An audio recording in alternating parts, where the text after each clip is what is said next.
여러분, 오늘이 교회력으로 삼위일체의 주일이기도 하면서 웨슬리 회심 기념 주일입니다.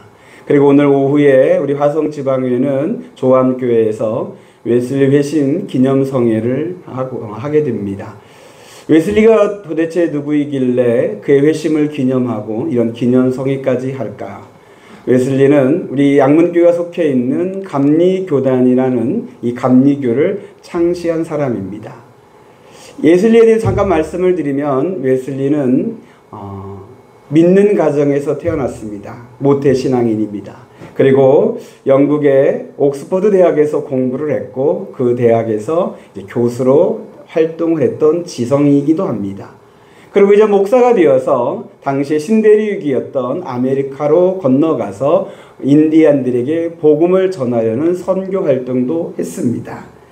그러나 웨슬리가 일기에서 여러 번 말했듯이 자신은 구원의 확신이 없었고, 그리고 선교 활동을 실패해서 야밤에 도망을 나왔었습니다. 그런 선교 활동의 실패로 인해서 믿음이 다소 흔들리고 있었습니다. 그러다가 1738년 5월 24일 날 일명 올더스케이트 체험이라는 사건을 하게 됩니다. 그날 일에 대해서 웨슬리가 일기에 다음과 같이 기록했습니다. 그날 저녁 나는 올더스케이트 길의 한 모임에 매우 마지못해 참석했다. 그래서 마지못해 참석했다는 이 부분이 어떤 때는 은혜가 되기도 합니다. 여러분, 혹시 오늘 마지못해 이곳에 오신 분이 안 계실 거라고 저는 생각되는데요. 혹시나 그런 분이 계시거든 웨슬리가 받는 은혜를 받으시기를 소망합니다. 자, 마지못해 참석했다. 어떤 사람이 마틴 루터의 로마서 주석 서문을 읽고 있었다. 8시 45분쯤 그리스도에 대한 믿음을 통해 하나님께서 사람의 마음에 이루시는 변화를 서술하는 단락에서 나는 내 마음이 이상하게 뜨거워진 것을 느꼈다.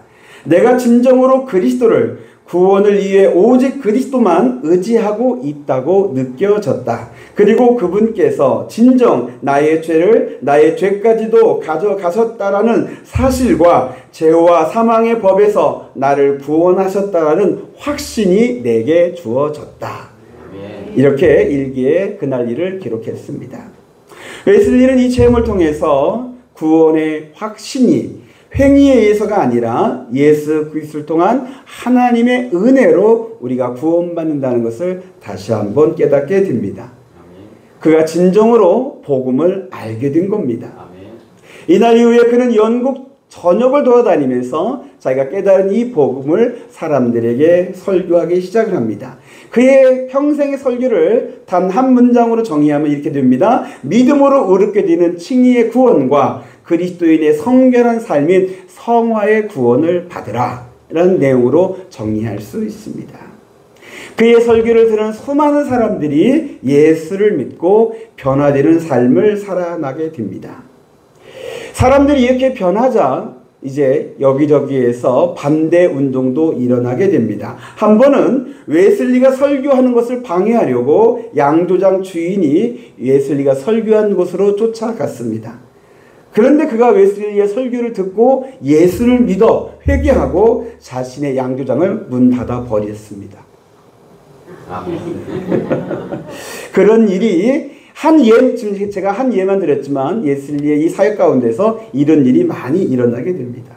웨슬리가 88세로 하나님의 부르심을 받을 때까지 그는 영국 전역을 말을 타고서 돌아다니면서 사람들에게 복음을 전했습니다. 그가 40년 동안 말을 타고 돌아다니는 거리를 누가 계산했더니 약 52만 킬로미터가 됩니다. 이것은 지구를 13바퀴 도는 거리가 합니다. 여기서 잠깐 놀래주는 소리가 나오면 효과음으로 좋긴 할 텐데요. 우리가 자동차로도 지구를 13바퀴 도는 거리를 다니기는 정말 어렵습니다. 그런데 말을 타고 그렇게 13바퀴 도는 거리를 돌아다니면서 사람들에게 복음을 전했습니다. 그래서 웨슬리 하면 상징하는 게 말 타고 다니면서 설교하는 모습. 그래서 우리 감리교의 상징, 여러분 감리교 마크를 보면은 거기에 말 탄 사람이 나올 겁니다. 그 사람이 웨슬리입니다.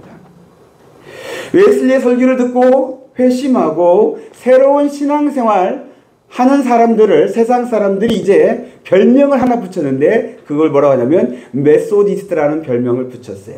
규칙주의자, 원칙주의자라는 그런 별명을 붙였어요. 이 메소디스트가 감리교입니다. 그래서 우리 감리교는 사실은 원칙주의자, 규칙주의자예요. 하나님의 말씀대로 살려고 하는 사람들. 세상과 적당히 타협하는 것이 아니라 하나님의 뜻 안에서, 예수 그리스도 안에서 하나님의 말씀에, 하나님의 그 뜻에 순종하며 사는 사람들, 이게 감리교입니다. 저와 여러분들이 그런 감리교인이 된 것을 기쁨으로 받으시기를 바랍니다. 이제 웨슬리의 이 성령운동이 감리교로 탄생으로만 끝난 것이 아니라 감리교에서 사회 구원 운동을 강조한 구세군이 나왔고, 그리고 개인의 성결의 삶을 강조한 성결교가 나왔고, 성령운동을 강조한 오순절이 나오게 되었습니다. 여러분 많이 들어본 교단들이죠. 구세군, 성결교, 그 다음에 오순절. 오순절 계통은 여러 교단들이 있어요. 대표적인 게 순복음이기도 하겠죠. 이 모든 교단들이 웨슬리의 이 성령운동에서부터 나오게 되었습니다. 그래서 영국 사람들이 제일 많이 사랑하는 사람을 뽑으란다면 웨슬리를 뽑기도 합니다. 그만큼 하나님에게 붙들림을 받았고 하나님께 쓰임받았고 영국을 구원한 사람입니다. 아니 전 세계에 성령의 복음의 영향력을 끼친 사람입니다. 웨슬리에 대해서 제가 이렇게 설명을 드렸는데 웨슬리를 한 문장으로 정의한다면 그는 성령의 불붙은 다이너마이트와 같은 사람이다 라고 정의할 수 있습니다. 오늘 성령의 불붙은 사람이라는 설교 제목을 붙였습니다. 저와 여러분에게도 성령의 불이 붙게 되기를 소망합니다. 출애굽기에 보면은 시내산에서 모세가 불타는 떨기나무를 보았습니다. 그런데 그 떨기나무가 사라지지 않습니다. 이 모세가 이상히 여겨서 그 떨기나무 있는 곳에 가서 거기서 모세는 하나님을 만납니다. 제가 설교하는 것을 인터넷 블로그에다가 매주마다 올리는데 지금까지 설교문 가운데 제일 많이 사람들이 찾아본 설교가 호렙산 불타는 떨기나무라는 그 설교예요. 왜 그런지는 몰라요.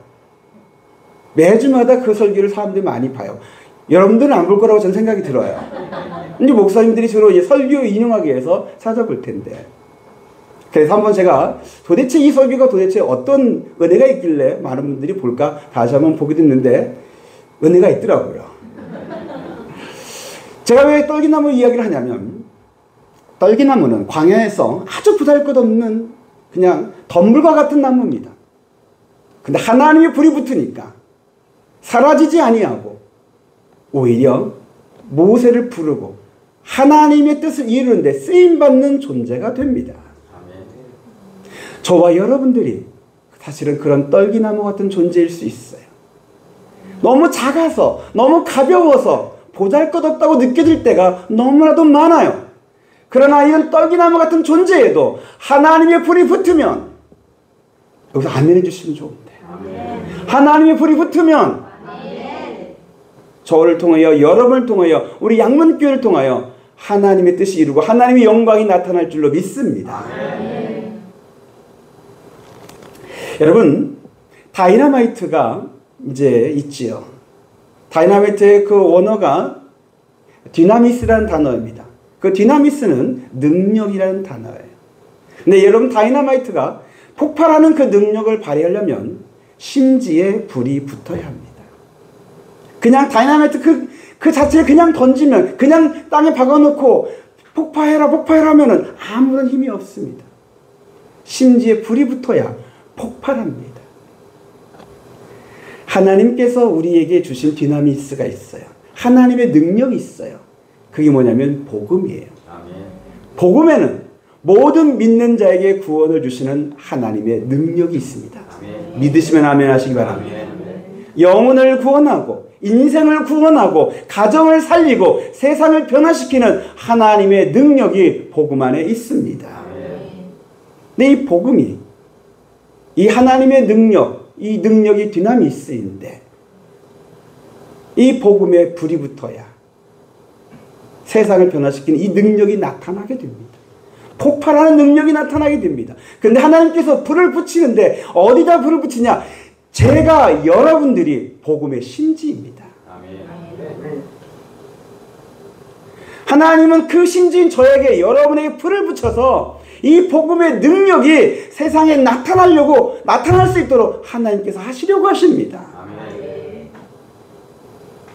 오늘 저의 심령에, 여러분의 심령에 하나님께서 붙여주시는 성령의 불이 붙게 되는 은혜가 임하기를 축복합니다. 여러분, 우리는 복음을 알고 있습니다. 예수님이 하나님의 아들이시고 나의 죄를 짊어지고 십자가에 죽으시고 죽으신 지 사흘 만에 부활하신 우리의 그리스도라는 것을 알고 있습니다.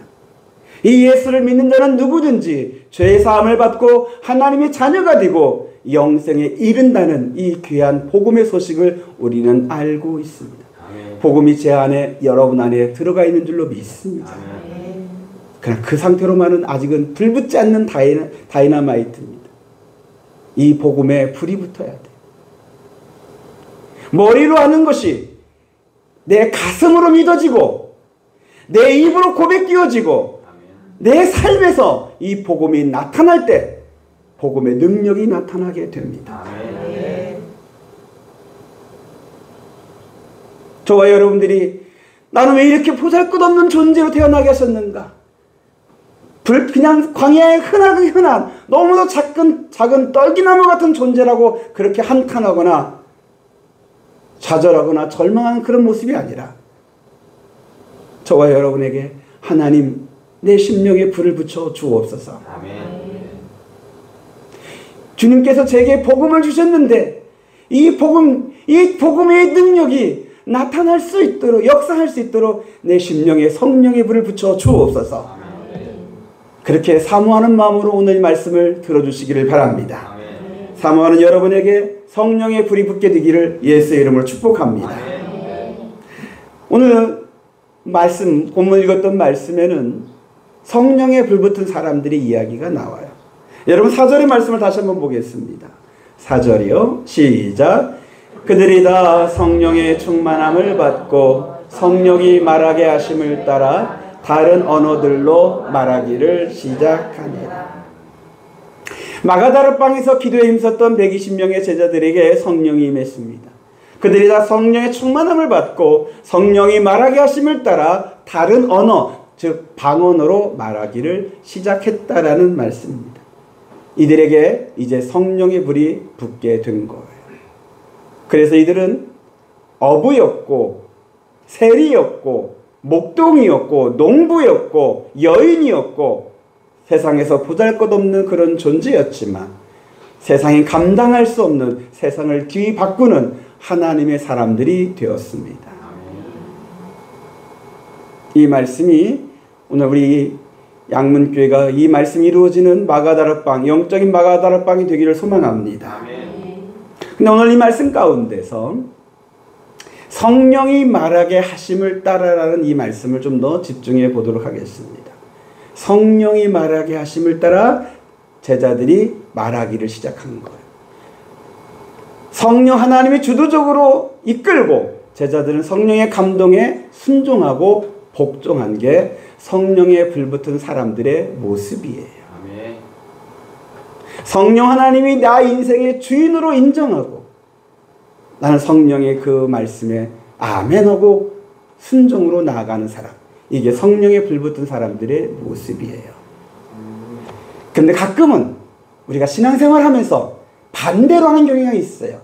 내가 주인 되어서 내 마음대로 내 원대로 하려고 하고 성령 하나님은 나를 도와달라고 하는 식으로.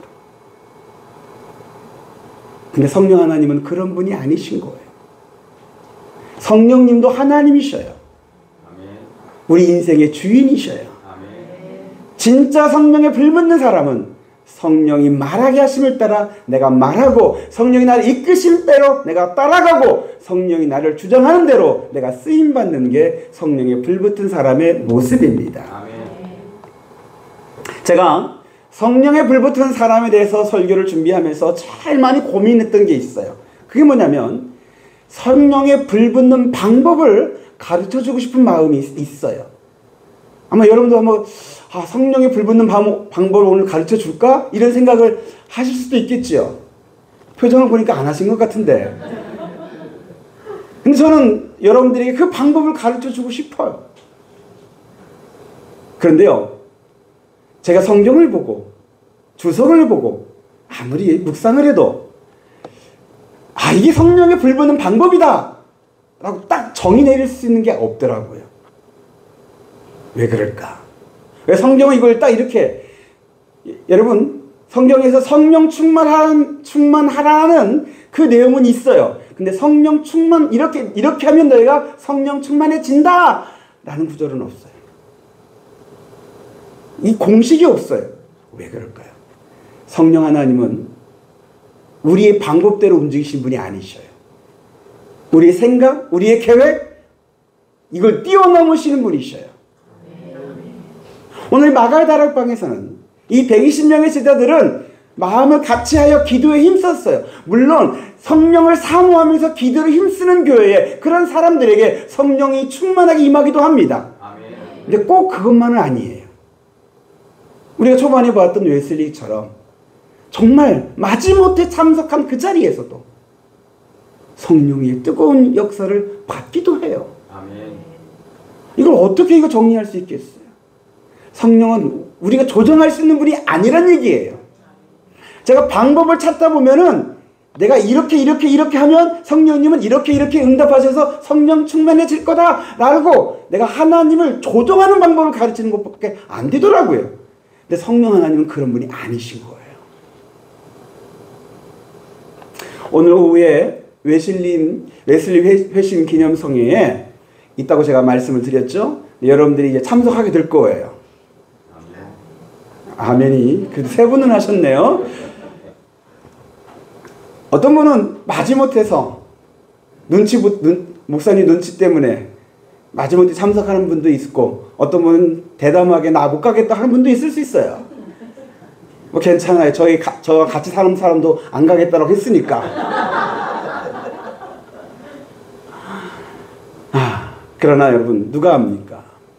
정말 가기 싫어서, 피곤해서, 바빠서, 별로 원하지 않아서 마지못해 가는 그 자리. 근데 성령 하나님이 역사하셔서 찬양하는 가운데, 기도하는 가운데, 말씀을 듣는 가운데 여러분의 가슴이 뜨거워지는 은혜가, 성령의 불이 붙는 그 은혜가 임할지 누가 하겠습니까? 한 분도 아멘 더 하셨어요. 저는 여러분이 강요하고 싶지는 않습니다. 여러분의 신앙 강요로 되는 거 아닙니다. 여러분들이 감동해서 해야 하는 겁니다. 저는 성령 하나님이 여러분들을 감동시킬 줄 믿습니다. 성령 하나님은 그렇게 우리의 생각, 내가 원하는 대로 움직이신 분이 아니라 오히려 성령이 원하는 대로 저와 여러분들이 끌려가는 겁니다. 이게 성령이 불붙은 사람의 모습이에요. 그러면 성령이 불붙는 이런 방법을 가르쳐주는 설교가 아니면 오늘 무슨 설교를 하려고 할까? 해야 할까? 그 다음에 고민이 되더라고요. 방법은 없다겠는데 그러면 오늘 설교로 어떤 내용을 설교해야 할까? 여러분, 방법은 제가 가르쳐드리지 못한다 할지라도 여러분들이 성령 하나님에 대해서 조금이나마 더 관심을 가질 수 있도록 설교하려고 합니다.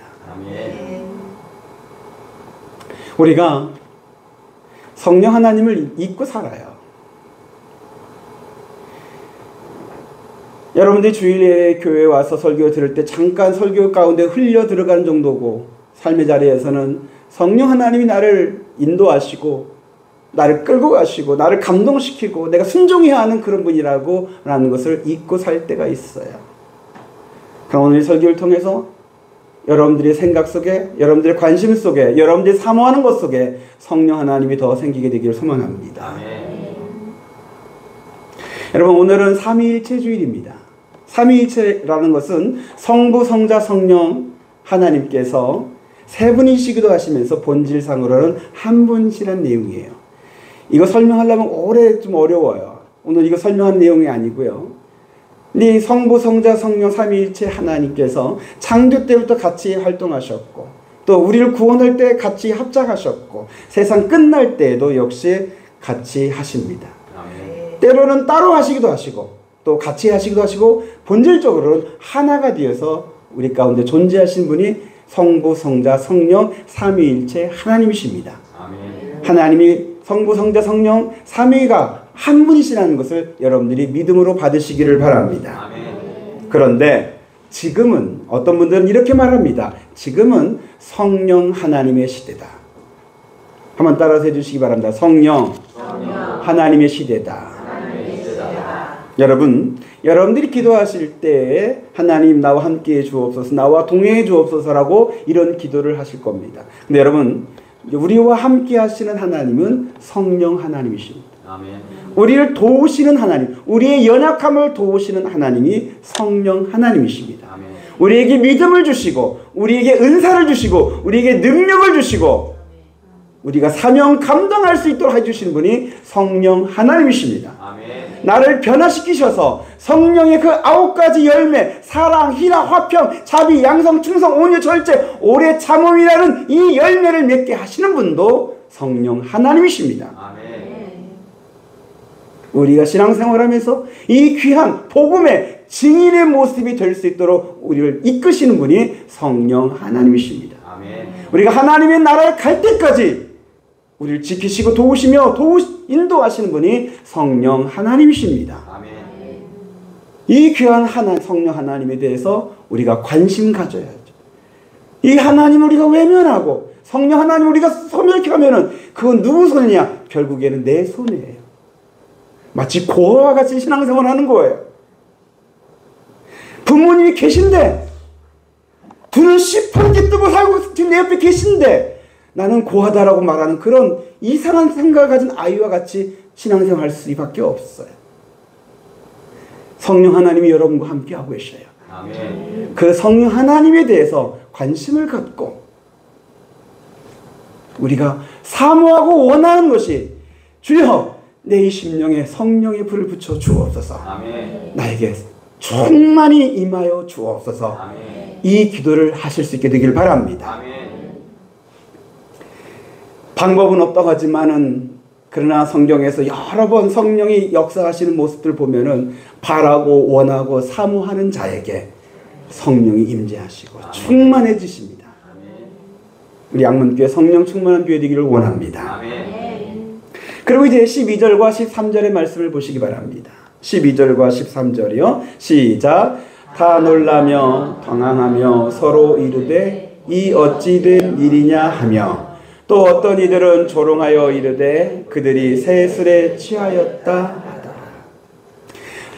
성령 충만한 제자들을 보고서 세상 사람들이 보인 반응입니다. 그들은 놀라고 당황하고 그리고 사람들을 오해했고 그리고 새 술에 취했다고 조롱합니다. 여기서 새 술에 취했다는 말이 나와요. 술 취함과 성령 충만이 약간은 비슷합니다. 같다는 얘기 전혀 아닙니다. 오해하지 마십시오. 약간은 비슷해요. 여러분 술 취하면 어떤 현상이 일어나는지 아시죠? 또 모른 척 하신다. 술 취하면은 기뻐지죠. 또 어떤 분은 막 담대해져요. 근데 성령 충만이 그런 현상이 일어나요. 그래서 그런가요? 우리 한국 기독교 역사 가운데 이런 일이 있기도 했었습니다. 저 충청북도 충주에 처음 복음이 들어갈 때 있었던 일이에요. 이제 거기 선교사가 들어가기 전에 먼저 이제 조선 사람들이 예수를 먼저 받아들였어요. 그리고 자기들끼리 모여서 예배를 드리는데 어디서 예배를 드렸냐면 주막에서 예배를 드렸대요. 주막에서 예배를 드리면 예배 끝나고는 어떻게 했을까요? 한잔 했겠죠. 이게 성령 충만인 건지 술 취함인지 알딸딸하게 이제 그 모습으로 기뻐한 거예요. 사람들 구경도 했다고 그럽니다. 근데 소문이 나면서 이제 서울에 있는 머레이 선교사님에게 들어갔어요. 그래서 이 머레이 선교사님이 이건 아니다 하면서 그 충주로 찾아가서 사람들을 권면한 거예요. 여기서 모여서 예배하는 건 오히려 하나님을 모욕하는 것이 될 수 있다. 여러분의 가정집에서 예배를 드려라. 그래서 어느 한 가정집에서 예배를 드리게 했대요. 그 가정집이 이제 충주의 최초의 교회인 충주제일교회가 됐대요. 그래서 술 취함과 성령 충만이 조금 비슷한데 그냥 여러분 완전히 다른 겁니다. 뭐 술 취하면 뭐 기뻐지고 담대해지지만 그러나 더 많이 더 마시게 되면은 이제는 제정신이 아니게 되지요. 깨고 나면 머리도 아프고 술 취했을 때는 생각도 완전히 판단도 흐려져서 술 취했을 때 행동은 오히려 인생을 망하게 하는 것이 될 수도 있어요. 최근에 가수 김호중 씨는 음주운전과 뺑소니로 지금 사회에 큰 불의를 일으키고 있었고 그의 인생에서 아주 커다란 위기의 순간을 맞이하게 될 수도 있죠. 술 취한 상태는 오히려 인생을 망하는 것이 될 수 있어요. 그러나 성령 충만은 다릅니다. 성령 충만하면 세상이 알 수도 없고 세상이 줄 수 없는 참된 평안함이 있어요. 아멘. 기쁨이 있어요. 그리고 세상 사람들이 감당할 수 없는, 세상이 도저히 감당할 수 없는 담대함을 갖게 돼요. 불 속에라도 들어가서 복음을 전하고자 하는 그 담대함과 열정이 생기게 돼요. 성령 충만한 그리스도인은 항상 기뻐하고 쉬지 않고 기도해요.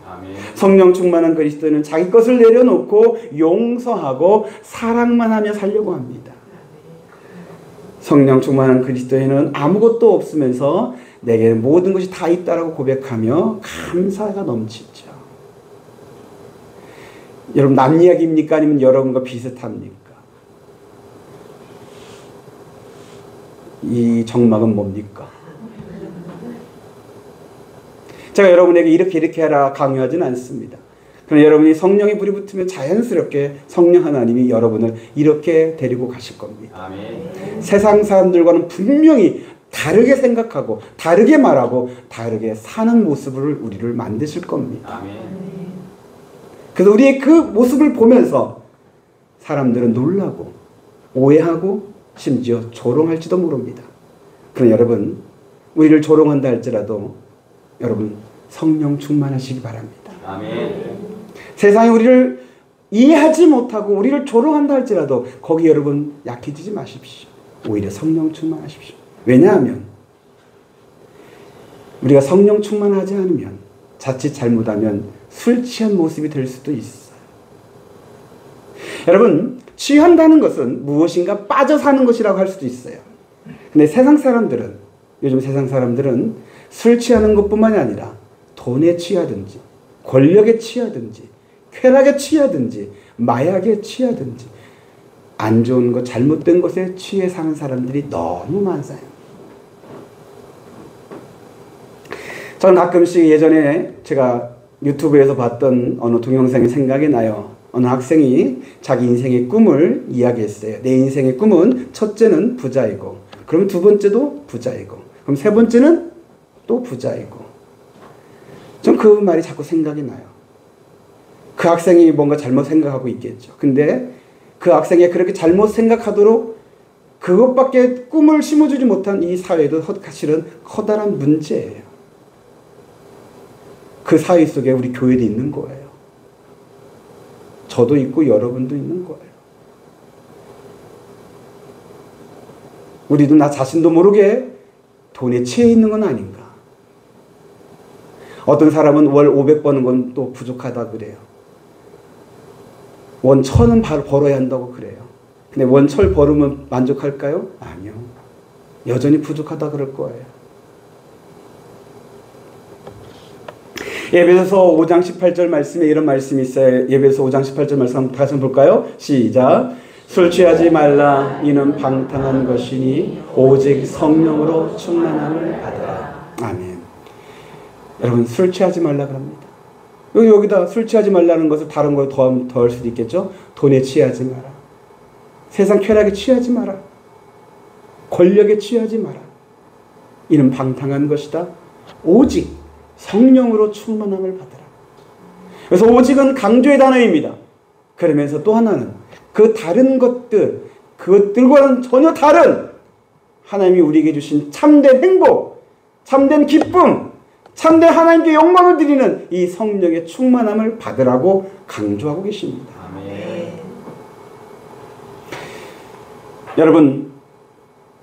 여러분들은 지금 무엇에 취하고 계십니까? 우리 모두 술이나 돈이나 세상 향락이나 이런 권력에 취하지 말고 예배서 5장 18절의 말씀처럼 성령에 취하는, 성령으로 충만해지는 그리스도인 되시기를 바랍니다. 아멘. 그래서 성령 하나님이 주시는 그 평안과 기쁨을 누리시고 성령 하나님께서 이끄시는 대로 사랑만 하며 사시는 저와 여러분 되기를 바랍니다. 아멘. 이런 우리의 모습을 세상 사람들은 놀라워합니다. 이상적입니다. 그러면서 우리에게 묻습니다. 당신은 왜 그렇게 사십니까?